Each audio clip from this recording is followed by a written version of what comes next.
friend. Same, but it's not as intense as this one.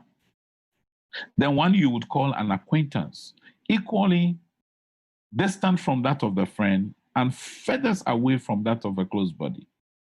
I have young people in my life in all the three categories. And Jesus had a similar thing. He had the majority of the people. He had the 12. Some say he had the 72 even. So he had a big crowd. He had the 72. He had the 12. And then he had the 3. The 3.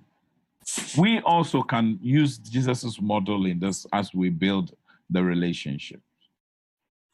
There are some marks that show that a person is a good mentor, and I have a list of them. I can't run through all of them for want of time, but there's something about mentoring, that the mentor is presumed to have something the mentee personally needs.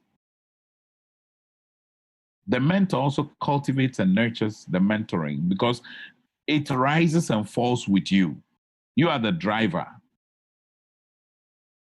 Then your willingness to take chances on the mentee. That's why I talk about the issue of the risk. Some of us who open our homes to some of these people, they have access to your home. The privacy is compromised to some extent. Okay, and then also respect. They are respected people. Let us not ever do anything to compromise our respect for ourselves. The respect people hold of us, the respect that we have of ourselves. One of the things is also that they listen first before they talk. It is often in communication, they call it active listening. Then also their private and public life are both in harmony and a testimony. They are not hypocrites. We've got to be careful about those things. And because these young folks are very, very careful about it. Now, within the general principle of mentoring will be that if we're doing an institutionalized mentoring system, this is how it's going to come out. We would have structures in place. So, for instance, Dr. Bekwe and the Men's Ministry Executive, or by extension, the PIWC Presbytery and the Pastorate or Executive, will have a structure in place.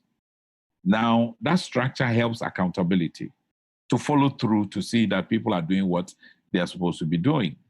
And because it's within a church setting, most mentoring, but still be cautious because, like I mentioned earlier, we're living in a very fluid world now.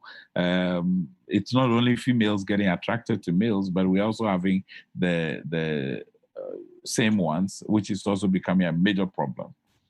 Then discuss your intentions with their parents, if they are minors, because this particular point 3 applies when they are minors, so that you are not second-guessed and you don't have credibility challenges. Also, practice safe technique. One of the things about safe technique is if what you're doing is a wise activity, told you are going to fail, and then they fail. That's not part of mentoring.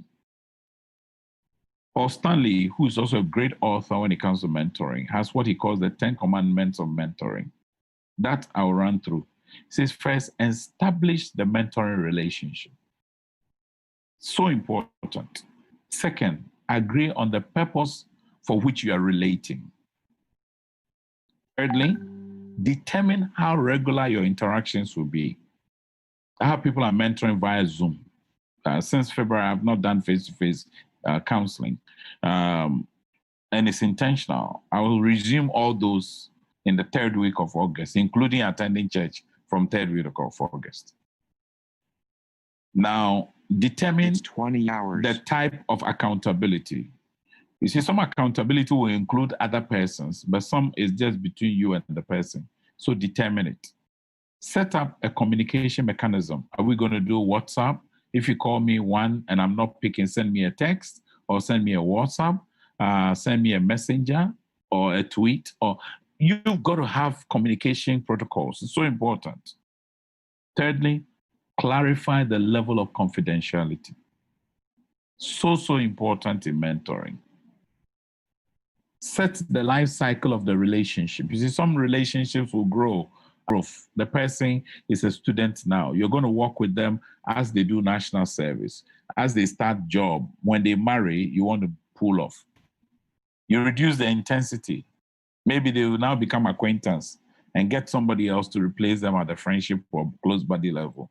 Evaluate. I mean, it's not worth doing something you don't evaluate. It is said that unexamined life is not worth pursuing. When you know what the person is looking for and what you are also looking for, then you have to modify the expectations to reality. Sometimes they expect too much from you, and you must let them know you can't deliver those things. And you bring